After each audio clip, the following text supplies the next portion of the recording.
Hey everybody, warmer days are upon us. That means a few things. Evals may be here. You might be looking at spring hockey, you might be even looking forward to summer hockey.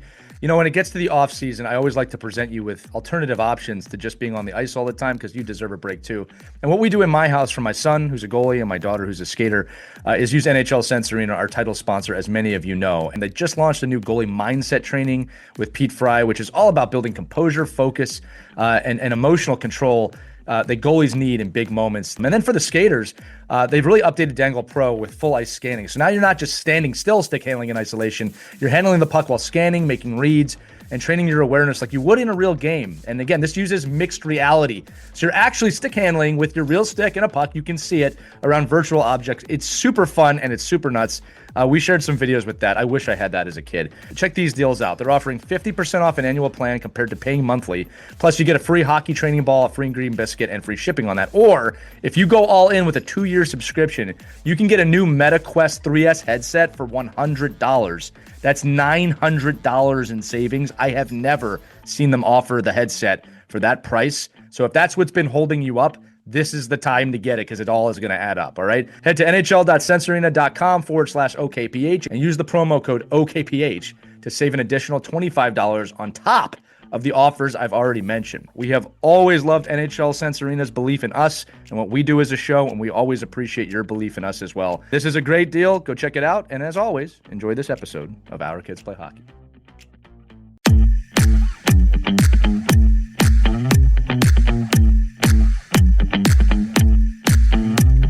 Hello, hockey friends and families around the world, and welcome back to another edition of Our Girls Play Hockey. It's Lee Elias with Mike Benelli, and I'm going to say it, Olympic gold medalist Haley Scamora. Haley, I promise you I won't do that every episode, but I think we get at least a month.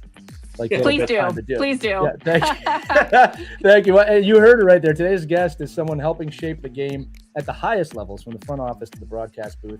Meghan Chayka is the co-founder of Stathletes, a leading hockey analytics company that works with NHL teams and other professional organizations around the world. And through data and performance insights, her company has helped teams make smarter decisions in scouting, player evaluation, and development. If you follow the NHL, you have seen her work. She's also brought that expertise to fans as a broadcaster and an analyst, helping break down the game in a way that makes the numbers meaningful and accessible, and of course other ways as well. In a sport where leadership roles off the ice have historically been limited for women, Meghan has built a lane that didn't really exist before, and in doing so, expanded what's possible for everyone. So today, we're talking about analytics, opportunity, leadership, all those words we love, and what girls in hockey should know about the many paths this game can open, girls and boys for that matter. Meghan, welcome to Our Girls Play Hockey. Thank you for having me. That was a very nice intro. I have to take some notes on what you said there. It was great. Thank you. So the broadcast will be available. You can grab it. We always put those things in. No, thank you. Look, we take a lot of pride in our intros, Meghan. And I'll tell you, again, I've been following your work for a long time. Obviously, you and Haley know each other, Mike as well. What you've created in this game should be celebrated, should be talked about. And I'm just thankful we have the opportunity to do so today. But I want to start here. You know, I'm going to guess you didn't grow up thinking, I'm going to work in hockey analytics because that role doesn't exist. Maybe you did, but when did you first realize that? Yeah, where did this come from? And for the audience listening, how do you even discover careers in hockey that maybe aren't even there yet? Right? I don't know if you do. And I think that's the thing about the economy in general, especially if you're in tech or the startup world. If you're now in between 10 and 20 years old, your job probably doesn't exist right now, right? There's just not an idea of where the market is going, whether that's AI, machine learning, automation, computer vision, certain parts of engineering or computer science. There's a lot out there that's evolving, yet to be discovered, different roles that appear every year. So for me, for sure, it was more like the framework and the background that was important to me. It was like the process of understanding different parts of the industry. It wasn't necessarily like, this is my job and this is what's going to be. It was more like, this is a river. I'm going to step in it and do the best that I can to manage and take on more and more clients as we built up our company.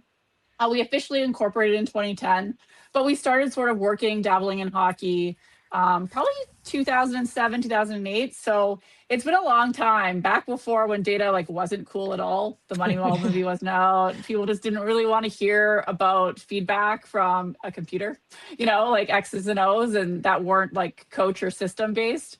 So you really had to change people's mindsets to get them to buy into using something outside the scope of what their current workflow was. So yeah, it's a long way of saying that I think you can create what you want to do. And for us starting Stathletes, it was more just like working one-on-one with players. And that's how we first were getting sort of cash flow in and realized there was a gap where people just didn't have a lot of data or insight into what they were doing on a team base, but also on a league perspective. So our clients now are from anywhere from the league. So we do work with leagues, including the NHL, and then teams, players, agents, sports books, media, digital. And then I do, other roles like ESPN, TSN, MSG with the Buffalo Sabres. So that's gone really nicely this year.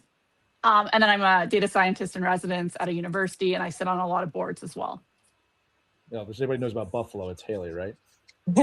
Yeah, exactly. So Megan, when parents hear analytics, it can usually kind of feel a little bit abstract to them. Maybe they're not sure like what they can take from it. So at like the simplest level for people who aren't really good at math or science, how does the data actually help hockey teams make better decisions? I think from a youth perspective, it's not to overcomplicate it. Even something that could be as simple as where you're getting shots from. So there's a concept called expected goals, which basically is just the quality of your shots. How good is that scoring chance? How good is that shot attempt? However you want to define it, the closer you get to the net, even in the NHL, the more likely you're going to score. And as we know, of course, you can say out to everyone, get closer to the net. But like in the NHL, you're going to get a high stick. You're going to get people that are going to hit you. As you get closer, the time and space becomes more valuable. So both defensively, people want to keep you out of that slot area. But offensively, just looking at where you're creating those chances, how those chances are created are important. So anything from like cross-ice passes to goalie movement, all of those have a better expected goal value. So a better quality chance, more likely you'll score. And you can see that things that translate in the NHL do also translate in youth hockey. So yeah, I think there's just like little things that you can take, whether that's charting, whether that's, a company that services more of the youth market. And then if you want to get more granular, passing, so the quality of your passes. Are they clean? Are they in the skate? Are they in front of a player? Zone exits and entries. Are you skating with a puck? If so, how fast? How long? How much possession time do you have? So how long is a puck on your stick? And then from there, is that contributing to your team winning? So it's kind of the end goal is you can be a really great player, but if your team doesn't win, what does that look like too for the broader picture? I know Mike and I are nodding our heads up and down right now as the coaches. Yeah, well, here's the deal: is that Megan, we use a lot of the stuff that you perform or you bring to the table, because when it comes to youth hockey, when I coach at that level, I want to know what higher level hockey is doing, because we have to break that down to the youth level and say, okay, what skill sets do we need to develop, whether it's 8, 15, or 18. To help them understand that side of the game. In a time when hockey IQ has notoriously been lower at the youth levels, for the coaches listening to this episode, it's important for you to look at this data as well. Not that you need to apply, hey, the NHL teams are doing this. We need to do this. That's not what I'm saying. Let's forecheck like the Florida Panthers. Probably not the best idea. Right, exactly. But like you said, like, hey, where are goals going in? It might be smart to teach kids those areas and then to give them the skill sets to get to those areas. And I don't think we do a good enough of that job of that at the youth level. Mike, I don't know if you have thoughts on that too. No, well, I mean, the game is the game, right? I think so. Megan, coming into a field, right? You're a computer geek. You're a woman. You haven't played in the NHL. Like all of these things, like old school hockey guys are like, analytics. Yeah. My eye test is better than your computer. Like I'm a Moneyball guy, right? I love that. I love that piece of the game and figuring out. We talk about it on our show all the time. Like a team is not player 1 to 16 skill. It's the team. It's what can you do? Do you get pucks out? Can you get the pucks first? Can you place pucks in the right spaces? Can you talk a little bit about, as our girls and boys get older, how analytics really does start affecting them? And because it's getting earlier and earlier in the age group, like how important it is to understand what your own analytics are when you're moving up through the ranks? Good question.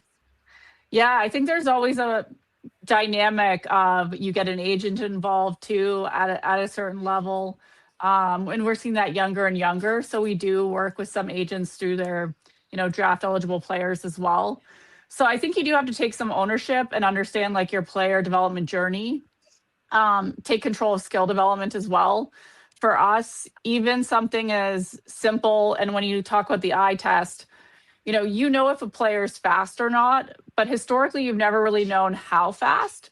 Now with tracking data, we can actually track speeds without hardware on the player. So basically a computer software sees a player, tracks a bounding box or tracks a frame of a player, and then it estimates really closely the speed of that player. Same with the speed of a shot. So we can actually track the puck now without having hardware on the puck. It's just from a software program. So before it was like, this player in Finland looks really fast, but maybe they have like a choppy short stride. It makes them look a little faster eye test wise. And they'll only watch like a handful of games of their whole season. So they got a good like couple open ice or like 4 check times when they were like, wow, that player really picked up speed. But now we can track all of their games. So if we have the game tape or the video from an arena, we know exactly the speeds of all the players.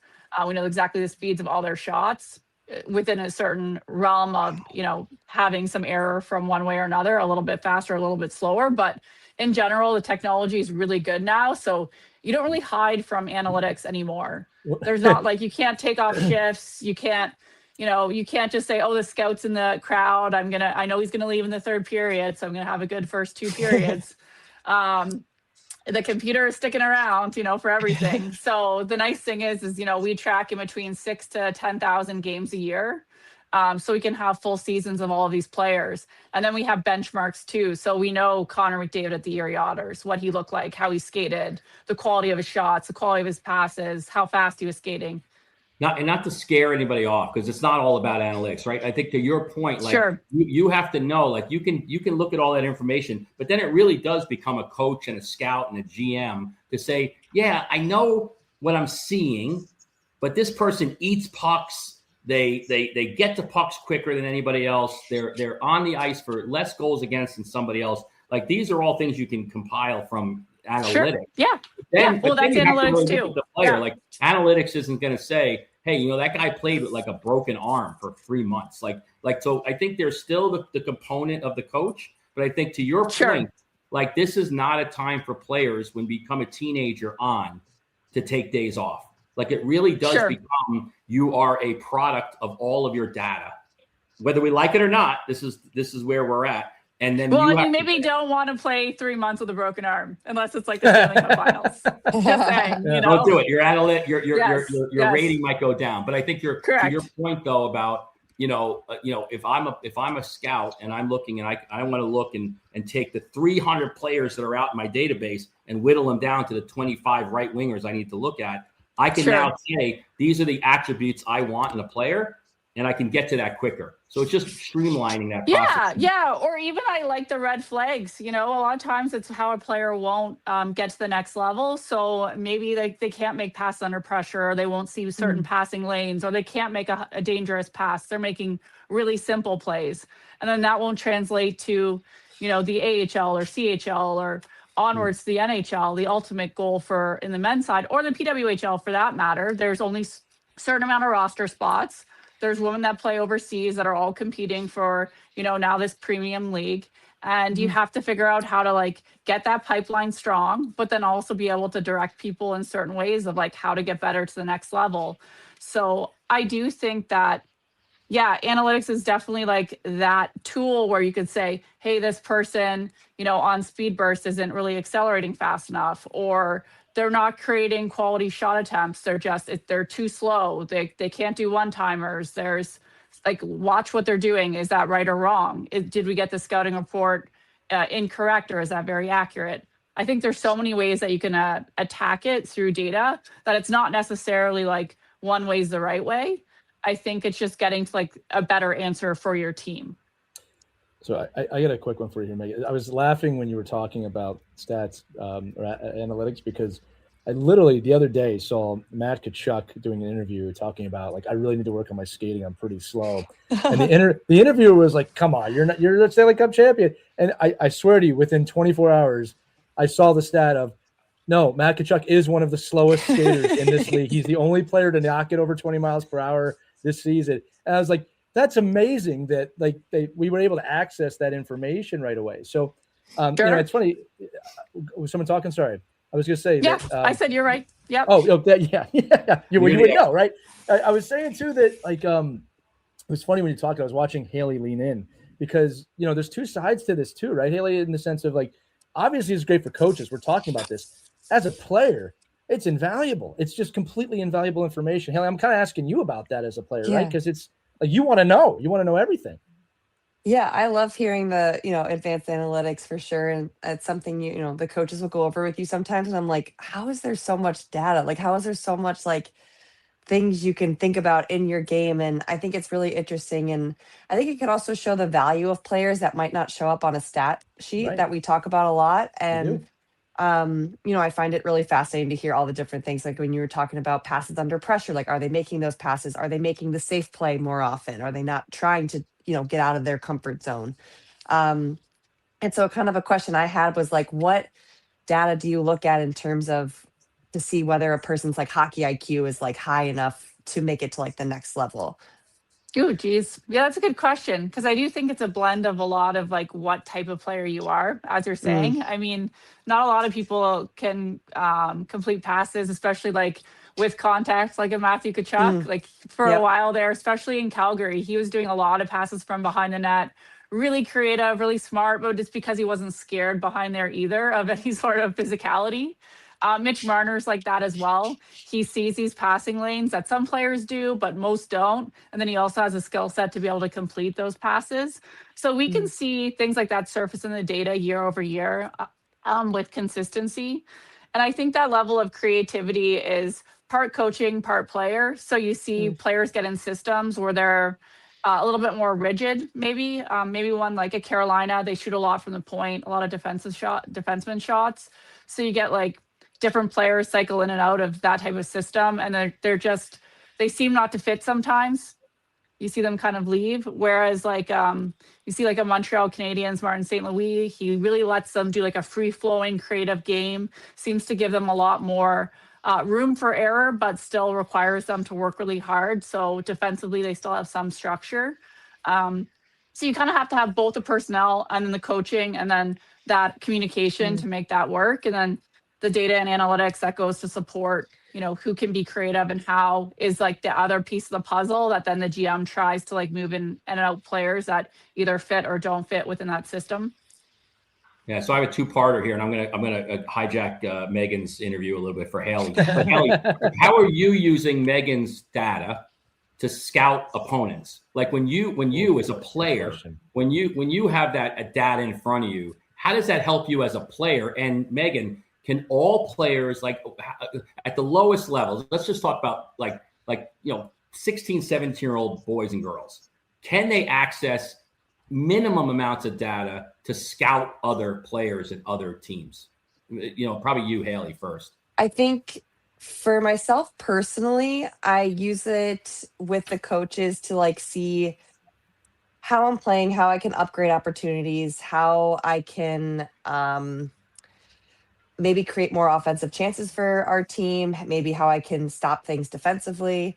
And I think in a team aspect, we use it a lot to how does, let's say Boston, for example, typically attack? Where are most of their goals coming from? Are they off of turnovers? Are they off of the rush? Are they off of O-zone play? For our team as a whole, I know we had data that was saying that most of our goals and scoring chances are coming off of O-zone play and less off of zone entries. So how can we get more off of zone entries? So different things like that is really interesting to look at and kind of see how we can, improve on a global level on our team. I think too, from a youth hockey standpoint, again, I always like to equate it back. I'm fascinated with the pro side of this, and for the audience listening, I know you are too. So we will keep doing that. But I think from a youth hockey standpoint, what we're uncovering here is not every team's the same. And youth coaches, you got to know what your assets are, and you got to coach to those assets. So I see this every year.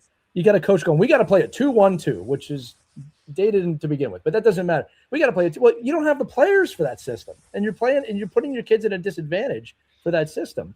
So I don't think you have to, Megan, this is a question, right? I don't think you have to look that far to study a little bit to find about, maybe what kind of similar teams are out there. What are they using to be successful? And the data is there to support it. Yeah, and I think there's always trends in hockey too. They always call even the NHL a copycat league. Whoever wins the Stanley Cup, everyone kind of looks around and says, is that the style of hockey that works? And I think the answer is, to your point, you have to play to the strengths. And also, like, youth hockey is about player development more than it is about winning, 100%. in my opinion. Even at the CHL level, AHL level, you're just trying to get to that next step. And you have winning is ultimately awesome, but being the best version of yourself and as a hockey player, I think, is like the ultimate mountain to climb. Right. So I think, like, not putting too much pressure on you year over year of what you're doing, and putting more pressure on skill set development, having fun, creating the type of person and player that will have you excel and have that mindset to win in the future. I think that's far more important process wise than success in the moment. So yeah, I would be worried, like Matthew Tkachuk is, about skating. I think skating always translates. And then from there, it's like your shot too, right? Yeah. I mean, there's so much research now on the new age shot of the Austin Matthews, Connor Bedard. Yeah. Right. It's just, there's just so much out there that is changed in terms of player development, that I think the sooner that you're kind of on, the skill set that will help you succeed, the better off you'll be. Well, you've just affirmed all 500 episodes of the show when you just said about development first, because that is something we preach here. And I think it's wonderful that you said that. One more thing I want to ask before, Haley, I jump to your question here. You're the perfect person to ask this question too. So look, I want to say this too. I'm a huge fan of stats, and I find them fascinating. I love looking at them. I love the work that you do. And Mike alluded to this earlier. There is a human element. And you had said that, that's where the coaching kind of comes in a little bit. Over the last 15 years, maybe 10, 15 years, I have seen in big moments coaches make really great decisions and really bad decisions based, I think, on data. The ones that come to my mind, and I'll be a little more broader, is like, you're in the World Series and the data is saying pull the pitcher right now when that guy is really hot and he's not getting another game this season, and they pull the pitcher and they lose the game. We just saw this happen a couple of years ago. Or in the Super Bowl, you don't give it to the guy on the goal line that runs the ball in on the goal line. You decide to throw a pass that might become intercepted. A lot of these are data-based decisions. Now, adversely, right? Data would say, don't put your older player with a torn ACL on the ice with 2 minutes left in the game to try and tip a puck in a gold medal game against Canada. All right. But that decision was not made on data. That was made on who she is and gut. With, obviously, I'm talking about Hillary Knight. So, Megan, my question to you is this, right? It's not that it's like, when do you trust the data? When do you not? My question is, there is a human spirit element that maybe cannot be quantified here, that when you mix that with data, I think you get sometimes really good results. But it is going to the slot machine a little bit, right? Like you got to try and read it. But am I right or wrong in thinking that's where kind of great coaching comes in? Yes, I think you're always playing the probabilities as well. And that's why those decisions are made, especially when you're looking at pitching. I mean, the World Series is tough because that's one game. I'm also a Blue Jays fan, so the World Series is extra tough for me to talk about. But the coin flip of that is you can never go back and replay that, keeping that pitcher in. Sure. If you keep that pitcher in, they're usually good to whatever, 80 to 90 pitches. You keep them in and they get a grand slam off them. You look really dumb. Right. So I think people never think of the opposite of, like, what if we didn't, take that fourth down, or what if we didn't, like, there's so many calls of pulling the goalie too late or too early, putting Hillary Knight on that you wouldn't know, like maybe you put someone else and that exact same occurrence happens. You really just don't know. So yeah, I think that there's a lot of what ifs in sport, and that for sure, having a great coaching staff that understands the psychology of what's going on and being able to take out maybe their own emotion into making the right call from their perspective. That's something that's highly paid for. You look at even NHL coaches, there's ones that make over $5 million a year, and there's a reason for that, that they're paid a premium to make the right calls in really high pressure situations. Needless to say, I would believe over a large sample size that if you're going on your gut feel versus probability, you're going to lose. Yeah, but I think to your point, like, your job, right, as an analytics expert, is to provide the data for a coach that's on the ground, and they say, okay, well, I have all this information. And I think, is that, can you just explain how important it is then for us as coaches to understand the analytics as early as possible and don't depend on it for a week? Like, that's not what analytics is. It's not like, what have you done this week? It's what have you done over the body of work of your team, right? I mean, it's like, if you're losing these small sample sizes, then obviously it's a very hard data set. But if you can now say, like, I'm on the side of youth hockey that, like, I'm on a mission to have no tryouts anymore. Like, we have so much data out there for kids that we could just say, I can tell just based off of these 50 kids you've sent me who should be on this team, who should be on this team, who should be on this team. I think, but if I'm only looking at a week's worth of data, you just talk about how that's not as efficient as saying, well, listen, we're supplying you with so much information, you have to be able to parse what you need in order to get to the answer you want to get to. Yeah, and I think just to inform your decision too, a lot of models have assumptions baked in them as well. There's not like one way to calculate expected goals, one way to calculate your goals added or goals above expected for goaltenders. There's all sorts of different modeling techniques, and you can choose what data sets to use or not use. So I think as a coach or someone in youth, it's just understanding what that data means, how it's been calculated, maybe even how it's been collected. Like, was it automated? Was it manual? So was it like a person tagging it? Was it a computer software that just like has some error measures? Because for me, sometimes I want to go right to like the source. Like, if you said that was a bad scoring chance, I want to actually see it and kind of come to terms about why that was, and then how to like course correct. So you don't have to just listen to like someone telling you one piece of information or a small sample size. You can do your own research and use your own, methodologies and your background in hockey to understand it too. Not to. So what I guess I'm asking too is, if you're sitting there watching a shot attempt and a goal, goal attempt, and AI is saying that's a goal attempt, and you're like, well, that really wasn't an attempt. Like, that wasn't a good scoring opportunity. That wasn't a good choice. Sure. Are you overriding that with, is that your intellectual property inserting into that data? Or is it like, so there is some user need, right? There is some, you have to have some background in looking at and watching hockey. Well, we collect enough data that we don't have to like make any adjustments. But if you're only just tracking like the location, let's say, and the type of shot or something, you can make adjustments into like what you believe is a scoring chance at a youth level. Once you get enough data, I mean, we have over 1 million data points a game. Our models are pretty sophisticated, so I wouldn't normally make any sort of adjustments. I would just understand that if I'm giving advice to a player or a team, that there's some anomalies that occur, or there's some luck, essentially. Like, some teams just get lucky some years, and that's that too. And I mean, that's part of a Stanley Cup run too, is a lot of times it's a hot goalie and some luck. And that's the difference between, that someone that gets knocked out of the first round in Game 7 and someone that wins the Stanley Cup. Right. I mean, you're going to play one game in the gold medal game, even with the men's side. I mean, we had them expected goals as like 3 for the Team Canada and 1.5 for US. And it just, the way things go, Hellebuck played really well. And, there was a couple of, Connor McDavid misses a breakaway. That rarely happens. Nathan McKinnon misses an empty net. He probably will win the Stanley Cup this year because of it. And, it's just what it is, right? Like, what's the analytics of a shot in the crease going into the net, and then very high. Yes.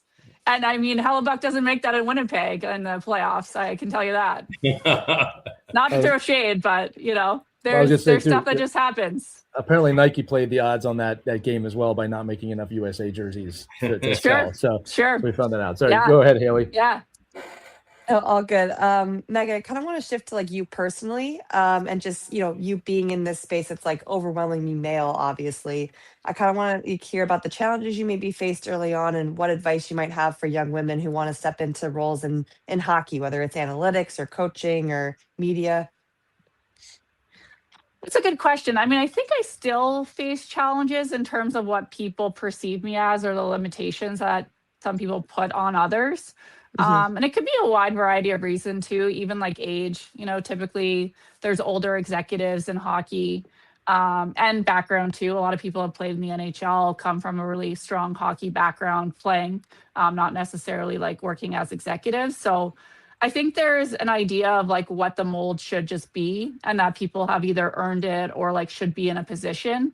And so for me, I just try to think of like confidence, kindness, and win-win. So how I can help others achieve their goals. Being extremely confident. So just attacking every element of what I do with curiosity, with focus, and making sure that there's like an output and a tie-in to like industry. And then, yeah, just being really kind. Like, I've met a lot of cool people. I mean, some of the executives I thought that would be the scariest or the least interested in analytics have been the most. And I think that kind of shows that like people want a competitive advantage, both from executive level and actually from like NHL players. It's always Mm. like the best players, like the top 10 goal scorers that are like, how can I be better at faceoffs? Or I think this part of my game is not as good as, you know, X person. How do I be Connor McDavid? And it's like, yeah, we all want to be him. So, um, but yeah, I think for me, it's just like keeping my head down and making sure that when I can add value, I do. And I kind of move through different groups with just the energy that I want in my life too. And I think that there's a lot more doors that will open that way. Instead of perceiving you as being like an outsider, I always Mm. think that I can bring a different perspective. And I think people really appreciate that because hockey's unforgiving. Like there's no team, especially in the NHL, that does well all the time. There's always lows, and whenever there's a low, people look around and say like, how can I be better? I love that answer, Megan. I'll tell you too, like along those lines, we talk a lot on this show about trailblazing, right? You're a trailblazer in your own right. Haley is, we talk about every time Haley steps on the ice, she's trailblazing in some form.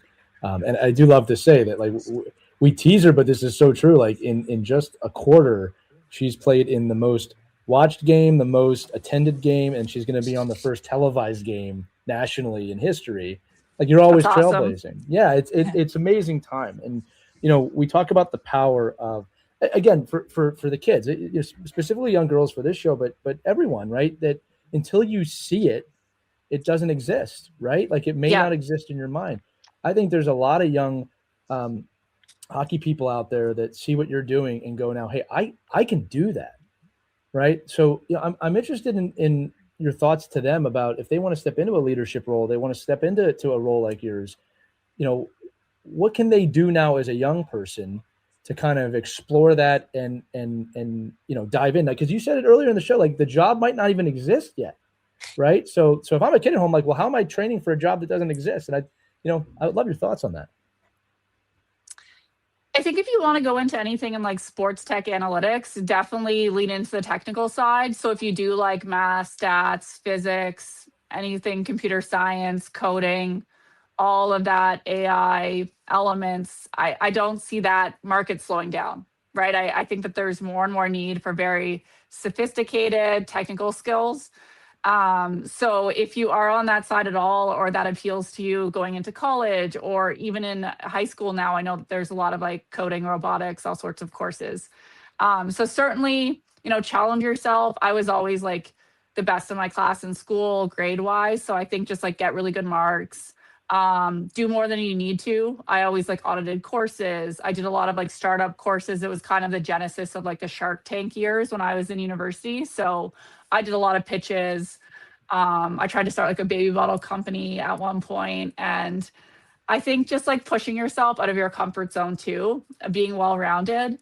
And then I played a lot of sports too. I'm over 6 foot. So I played all like the basketball, baseball, volleyball, rowing. I always, was the captain, the pitcher. I understood a lot about analytics too, because I was a baseball pitcher. And then I also played a lot of basketball.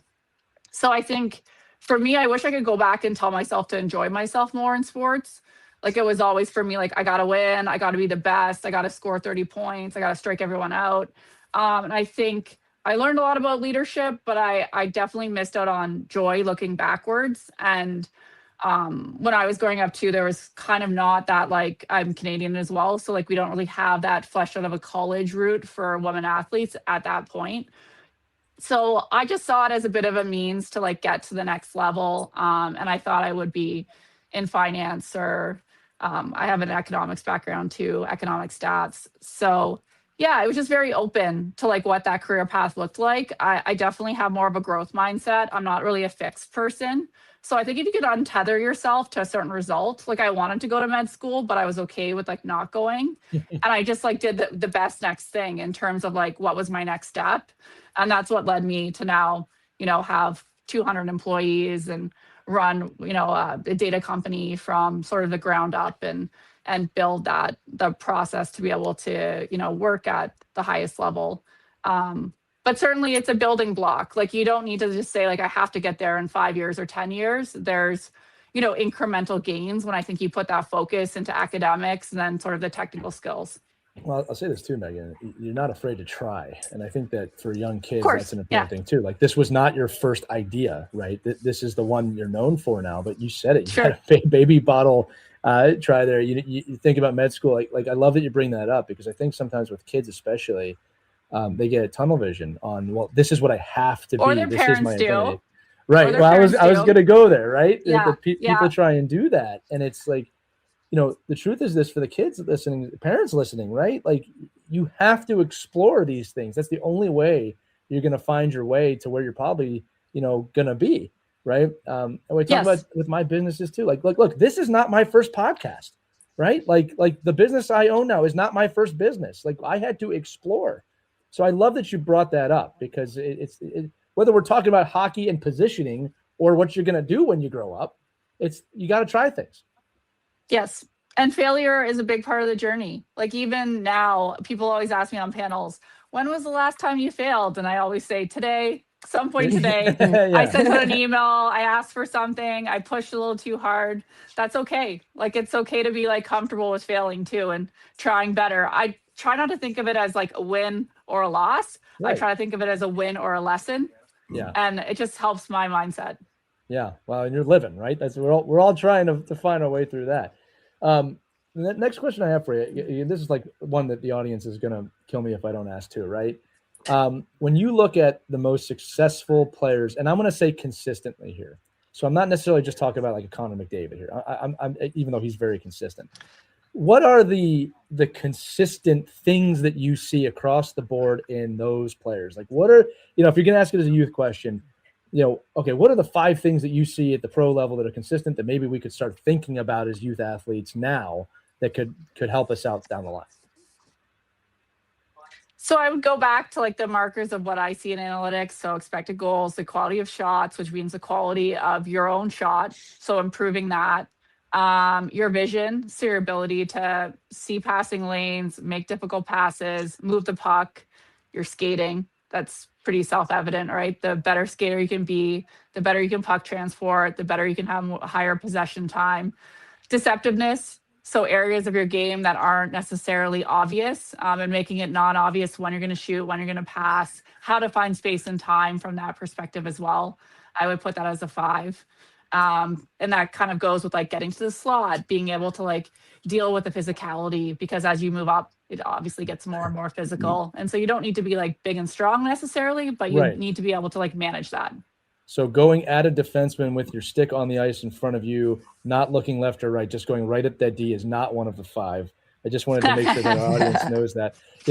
Mike and Haley, Megan, listen, I'll tell you why it's an unbelievable answer, because I think we ignore most of those 5 in the youth game right now. And I'm also not a development person, but that's just from like a bird's eye perspective of what I would. Well, here's what I'll affirm what you said, right?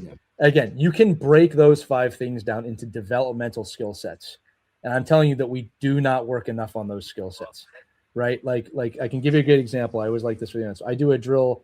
And I'm not patting myself on the back, I promise. I'm just saying this is a drill. I do a drill where I have my skaters go 25% speed, 50% speed, 75% speed, and 100. And then I start changing up which one I want. And I'm teaching them deceptive speed by understanding what is your 25%, what is your 75%.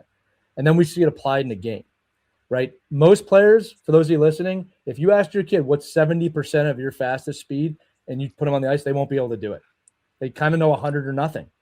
Right? These are little things that you can teach while you're teaching stride work, right? That translate heavily to the game. All right. I was teasing about we see this all the time, the kid going right at the defenseman without thinking, but things like doing a drill is where find the open ice is the goal of this drill. It's not to score. It's get the puck or get yourself to open ice. These are things you can start doing at a really young age, right? Again, how it's explained and how it's applied may change depending on the age, but you can teach an 8-year-old to find open space, right? And the one thing you did say that I think we all agree on is skating, right? You can never work on your skating enough. I hope everybody hearing listens to that. Mike, I didn't know if you had thoughts on this too, because like we see this stuff all the time. Yeah, I mean, I think from Meghan's perspective, like how she's looking at it is that just the pure data driven stats. Like, okay, Right. this is what happens. I see the best players in the world, and I guess my question would be like almost like how do I dumb that down to a level of youth hockey where the greatest thing, like I can't even imagine if I had this kind of data when I was 14. Probably good that we didn't. Like, just because I was really pretty critical of my own game, and I don't know if this would have really screwed me up even worse. Like I think it's like oh my god, like I turn the puck over all the time on the blue line. Like this is no wonder why I'm not playing, right? So I think how can players use those? Like, what would you say? Like, are the forget about 5, but like 3 core things that you see, and then your analytical eye says, of course, this player is not getting to the next level because these are the things that a scout is telling me are the biggest red flags in their play. Because again, when they get to your level, Meghan, right? They're all great. Like these players, correct. Best players in the world. And you're like, yes. Well, and what is the difference? Like, why is it? It's not personality. Of course, there's other player pieces, but what are those data sets that a player can look at and say, I can self-evaluate and look, and I can really dig in and say, oh, of course, this is what the coach is seeing because this is what the data is telling him. You start to get really picky, right, at an NHL level, and it is really challenging too because there's a lot of injuries in hockey, as we know. So I think there's always that constant ebb and flow of injury prevention, trying to like make sure that they're okay in terms of their return to play. So you kind of said it right, though. There's not one thing. I mean, we have hundreds and hundreds of metrics and different models that look at different quality of every element, action of the game. And it just depends on your deployment and the type of role that you're playing with your team. Like we see some players that do excellent on one team and in the NHL and then move to another team, like I said, and just do not fit in for whatever reason and are trying to, you're trying to ask a third line player to play on the top line and have the hardest defensive pairings against them. You're going to have a lot of problems. So I think it's just at a lower level, it's just going back to the fundamentals: shooting, skating, passing, puck moving, zone entries, exits, battles too, like how often you're turning the puck over, what are those turnovers like, and how do you prevent that too. So I think if you just dig into your data a bit more of when you're contributing negatively, and why, and see if you can course correct some of that or at least understand it. And then there's interesting things too, like puck recoveries from, shot attempts, like Jake Gensel. Like he played really well with Sidney Crosby because he got the puck back a lot on shots. He got a lot of shot recoveries, and he'd be able to then shovel it back to Sidney Crosby, and he would stuff it in the net, and it just worked. And it went on, now in Tampa, he's doing the same thing. And he kind of like get your secret sauce of what you're good at. And that's some of intuition, some of, an indescribable element where they read the play in the game a lot faster than other players and they can put it all together. And some of that can be worked on, and some of that it's just the player. That's why they're so good. Can I just ask one question then? If I'm an 18-year-old girl or boy and I'm looking to move on the game and I have that data, like I have that stat, I have the Jake Gensel stat, like the coach doesn't see it. Like that's sure. Just like, hey, can I tell you this stat, coach? I want to make your team. And guess what? I recover more rebounds than anybody else in the league. I think that's such a powerful thing to have as a player, to be able to say, like, I'm advocating for myself, and it doesn't show up on the scoreboard. It might be the second assist. It might be the bottom line is I'm just, I'm in a place where I can create opportunity because I'm thinking ahead. I'm smarter than a lot of the other players that are doing flybys. And I know this guy is going to pass the puck. It's going to go on net. I'm going to get the rebound, and I'm going to get the puck back. I think that's such a valuable tool as you're an older player advocating for yourself. It almost becomes like a resume builder for a hockey player. Like, I'm going to take analytics and use it to my advantage. It can't be just like your point. It can't just be all the negative stuff. You got to take the good stats and really show those off. And I think that's that's a great thing for a player to look at and say, well, I have access to this now. We're only the guy up in the booth's the only one that used to have access to that. Now the players, to your point, like have access to it on the bench the next shift, right? So I think it's such an amazing tool to have, in front of them. Not a question. Haley knows a little bit about net front presence and puck retrievals. Yeah. Go ahead, Haley. Yeah. Yeah, that's definitely my bread and butter right there. So I was like, okay, I'm with Jake Gensel. I'll take that. But I wanted to kind of talk to you about just like the future of women in hockey roles, right? Like we're seeing more women on the benches, in front office, and analytics, ownership groups. But I'm kind of curious, like just from your point of view, where do you see like the biggest growth coming in the next 5 to 10 years on that front? And like what still needs to change in order to make more women in those roles? Well, there's not a ton of women already. So I think that there's just so much more growth in every department. And I think the PWHL too is awesome because I think sometimes people think historically like the men's league is like the top of the mountain and just everything else is a climb.